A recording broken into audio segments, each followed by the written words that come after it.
November 25th, 1941, Novi Sad, Yugoslavia. A 20-year-old Jewish woman named Lili Böhm stands in the city square, her hands bound behind her back, facing a crowd of thousands who've been forced to watch what's about to happen. She's wearing simple clothes, her dark hair pulled back from her face. Behind her stands a thick wooden pole, roughly 3 meters tall, with a noose hanging from a hook at the top. Hungarian soldiers surround her, rifles at the ready. This is a public execution designed not just to kill one resistance fighter, but to terrorize an entire population into submission. Within minutes, Lili Böhm will be dead, strangled slowly by pole hanging, one of the most brutal execution methods ever devised. But here's what will shock you most. This 20-year-old woman chose to fight, chose to risk everything, knowing exactly what would happen if she was caught. And the reason why, the cause she died for, will reveal a story of resistance, courage, and the horrifying reality of what Hungarian occupation meant for Jews and Serbs in Yugoslav territory during World War II. Lili Böhm was born in 1921 in Novi Sad, a city in the Vojvodina region of northern Yugoslavia. Today we call it Serbia, but in 1921 it was part of the newly formed Kingdom of Serbs, Croats, and Slovenes, soon to be renamed the Kingdom of Yugoslavia. Novi Sad sat on the banks of the Danube River, a multicultural city where Serbs, Hungarians, Jews, Germans, and Roma lived side by side. The Jewish community numbered around 4,000 people out of a total population of about 65,000. They were merchants, professionals, craftsmen, ordinary citizens contributing to the city's vibrant cultural life. And Lili Böhm grew up in this world, a world where being Jewish meant being part of a respected minority, where synagogues operated openly, where Jewish children attended school alongside their Serb and Hungarian neighbors. She joined Hashomer Hatzer, the Young Guard, a left-wing Zionist youth movement founded in Europe after World War I. Hashomer Hatzer combined socialist ideals with Zionism, preparing young Jews to emigrate to Palestine and build kibbutzim, communal agricultural settlements. But it was also political. Members were taught to stand up against injustice, to organize, to resist oppression wherever it appeared. Lili attended meetings, learned about Jewish history and socialist theory, participated in outdoor activities and cultural events. She was idealistic, passionate about her beliefs, part of a generation of young Jews who believed they could build a better world. She had no idea how soon she'd be called to fight for survival itself. But wait until you hear what happened to Novi Sad in April 1941. Because what comes next will explain why a 20-year-old girl decided that armed resistance was the only option left. April 6, 1941. Nazi Germany, along with Italy, Hungary, and Bulgaria, invades Yugoslavia. The kingdom crumbles in 11 days.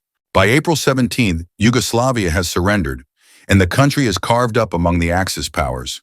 Germany takes most of Slovenia and Serbia. Italy gets parts of the Adriatic coast. Bulgaria occupies Macedonia, and Hungary, which had lost territory to Yugoslavia after World War I, now gets it back. The Bachka region, including Novi Sad, is annexed to Hungary. Hungarian troops march into the city on April 12, 1941, greeted by some ethnic Hungarians as liberators, viewed with terror by Serbs and Jews who know exactly what's coming. The new Hungarian administration wastes no time. They immediately begin implementing the anti-Jewish laws that Hungary had passed in 1938 and 1939, modeled on Nazi Germany's Nuremberg laws. Jews are banned from holding government positions. Jewish businesses are confiscated or shut down. Jewish property is seized. Jews are required to register with authorities. Men aged 18 to 48 are conscripted into forced labor battalions. These aren't regular military units. They're work gangs, sent to the most dangerous areas of the front, forced to clear minefields, dig trenches, perform back-breaking labor with minimal food and no medical care. Thousands of Jewish men from Vojvodina are sent to Ukraine, where they're worked to death or killed outright. Many never return. In Novi Sad itself, the Hungarian authorities begin systematic persecution. Serbs are targeted as disloyal elements. Jews are targeted for being Jews. The city that had been multicultural and relatively peaceful becomes a place of fear. Random arrests, beatings in the street, disappearances, And worst of all, the knowledge that Germany and Hungary are coordinating their policies, that what's happening to Jews in German-occupied Poland could happen here. The Novi Sad Jewish community watches in horror as refugees from Poland bring stories of ghettos, mass deportations, systematic murder. They know their turn is coming. The only question is when. And Lili Böhm, now 20 years old, watches her world collapse. Friends arrested, families torn apart, the synagogue vandalized, Hungarian soldiers treating Jews with open contempt. She sees her community being destroyed piece by piece, and she makes a decision that will cost her everything. She's going to fight back. The resistance movement in Novi Sad forms quickly. Communist partisans, Serbian nationalists, and Jewish youth organizations like Hashomer Hatzair begin coordinating underground activities. They're not a professional military force. They're students, workers, ordinary citizens who've decided they'd rather die fighting than submit to occupation. They organize sabotage operations. They distribute anti-fascist leaflets. They gather intelligence on Hungarian military movements and pass it to partisan groups operating in the countryside. They steal weapons where they can find them. And Lili Böhm is at the center of it. Exactly what Lili did during those months between April and September 1941, we'll never know the full details. What we do know is that she was active in organizing resistance activities, that she worked with sabotage groups, that she carried messages between different resistance cells, and that on September 20th, 1941, Hungarian gendarmes caught her carrying a weapon, a pistol hidden on her person, probably meant for another resistance fighter or for her own protection. The moment they found it, her fate was sealed. The Hungarian military court convicts her with brutal efficiency. There's no question of her guilt. She was caught red-handed, a Jewish woman carrying a weapon in occupied territory, clearly engaged in illegal resistance activities. Under Hungarian military law, under the laws of occupation, there's only one sentence: death. She's given no real chance to defend herself. The trial is a formality, the outcome predetermined. And for the next 2 months, September 20th to November 25th, Lili Böhm sits in a Hungarian prison cell, waiting to die. What did she think about during those 66 days? Did she regret her decision to resist? Did she wish she'd fled to another part of Yugoslavia, tried to escape to Palestine, stayed quiet and hoped to survive? Or did she know with absolute certainty that she'd made the right choice? That even if it cost her life, fighting was better than submission? We'll never know because Lili Böhm left no writings, no final testament, no explanation of her thoughts. All we have is the fact of her resistance and the fact of her execution. But here's what makes her execution particularly brutal. The Hungarians don't just want to kill her. They want to use her death as a message. November 25th, 1941. The Hungarian military authorities announced that a public execution will take place in Novi Sad. Posters go up around the city. Residents are strongly encouraged to attend. Some sources suggest attendance was mandatory for certain groups, that people were forced to watch. The location is the city square, a central visible location where maximum people can witness what happens to those who resist. The method is pole hanging, a traditional execution technique used in Austria-Hungary and later in Czechoslovakia, designed to maximize suffering and public humiliation. Pole hanging works like this. A thick wooden pole, 3 to 4 meters tall, is erected vertically. At the top is a hook or pulley.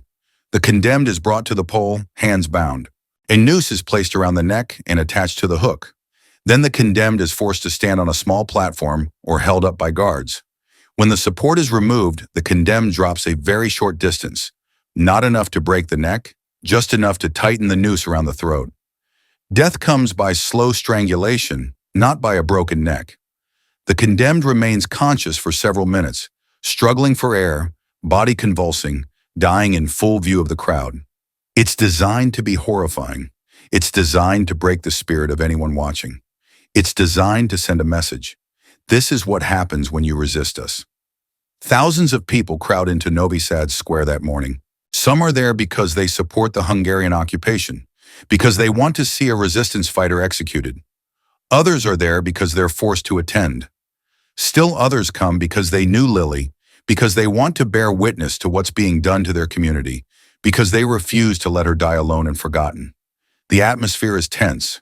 Hungarian soldiers line the square. rifles ready, watching for any sign of protest or disorder. This is occupied territory and the occupiers are nervous. Lili is brought out. She's 20 years old, slight of build, wearing simple clothes. Her hands are bound behind her back with rope. Guards hold her arms, guiding her toward the pole.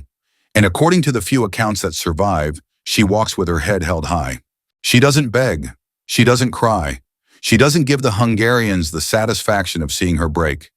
She's terrified, she must be, but she refuses to show it. She's a member of Hashomer Hatzair, trained to believe in dignity, in resistance, in dying with honor, if necessary. And that's exactly what she does.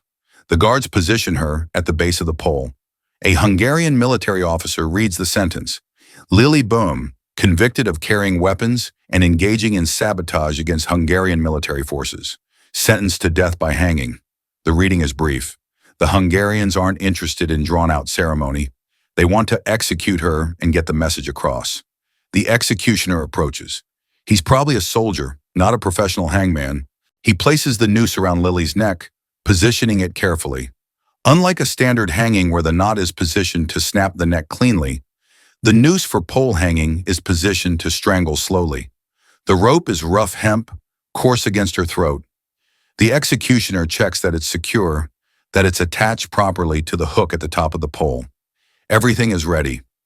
Lili stands there, the noose around her neck, waiting for the end. Does she look at the crowd?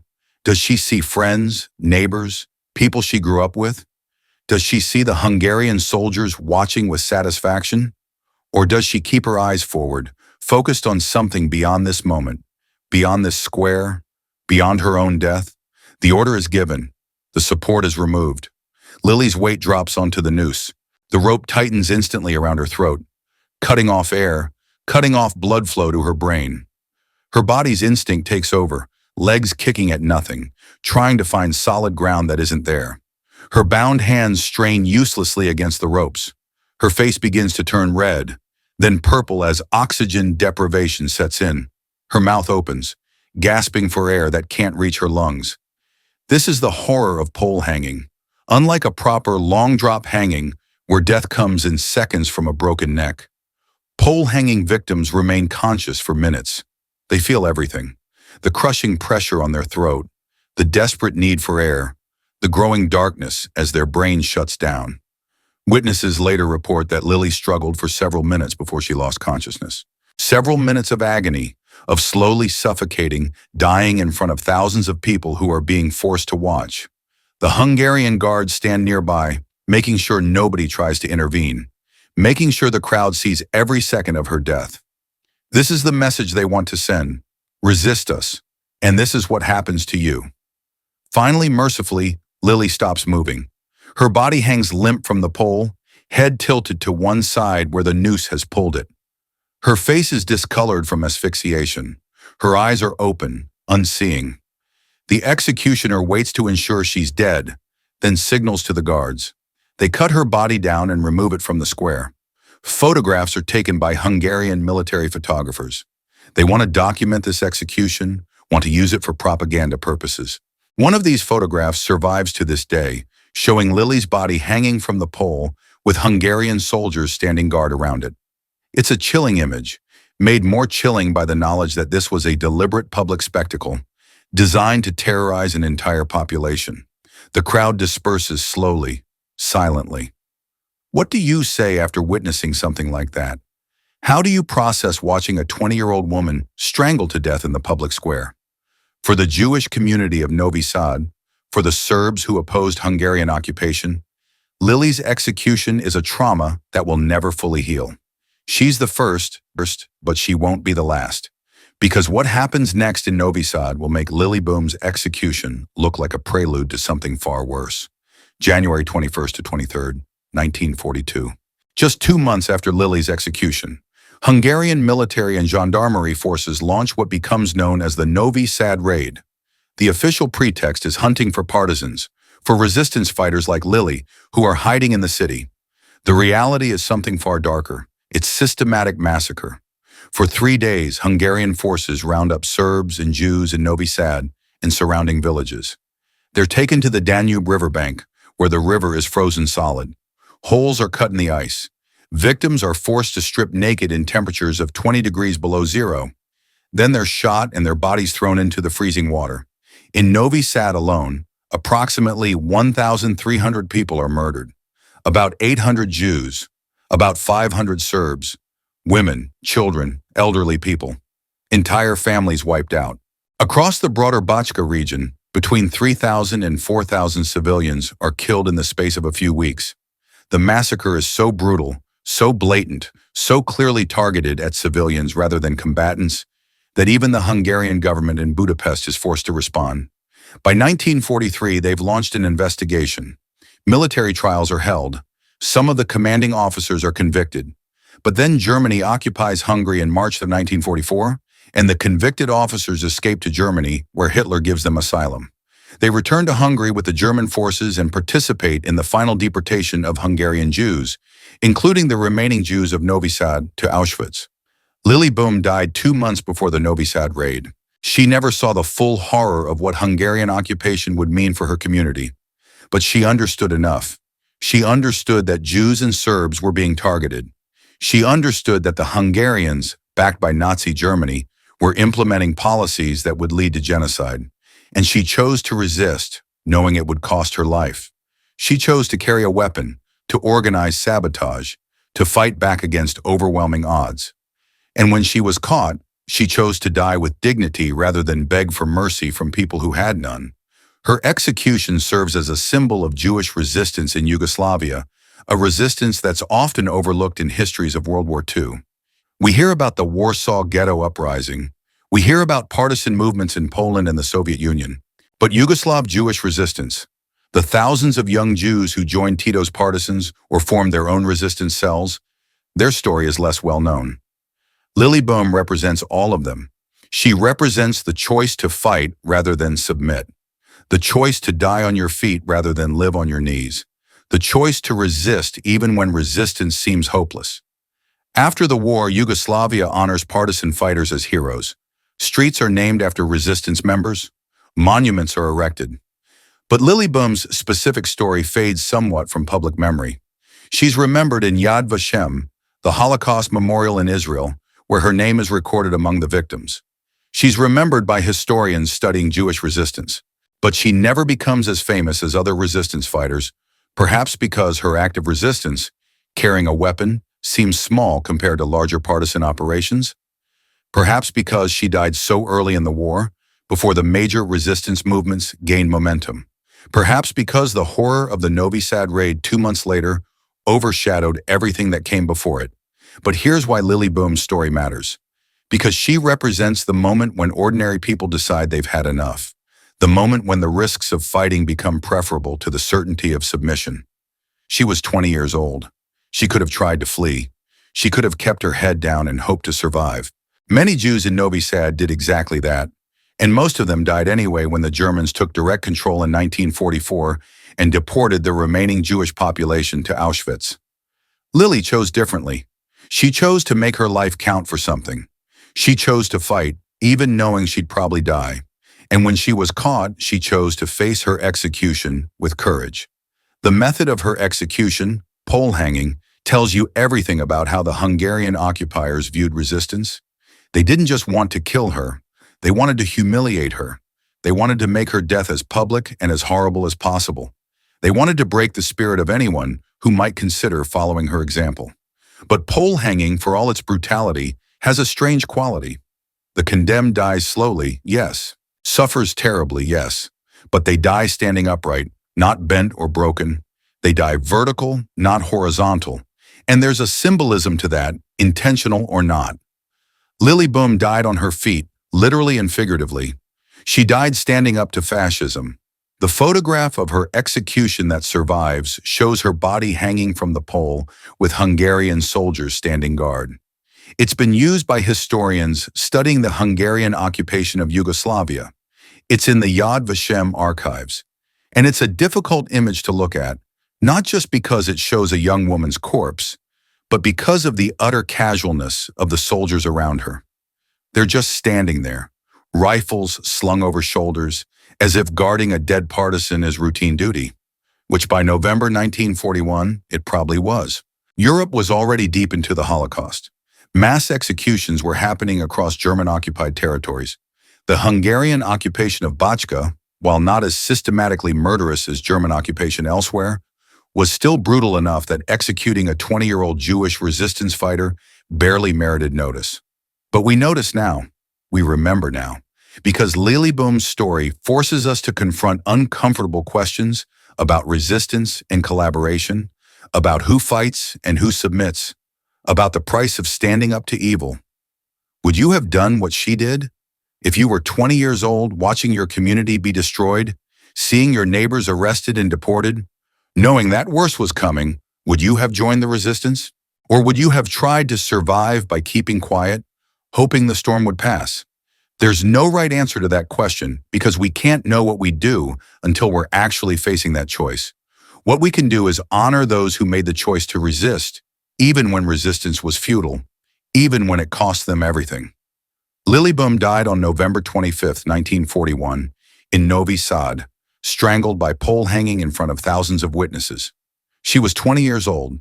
She was Jewish. She was a member of Hashomer Hatzair. She was a resistance fighter who believed that fighting fascism was worth dying for. The Hungarians executed her to terrorize her community into submission. Instead, they created a martyr.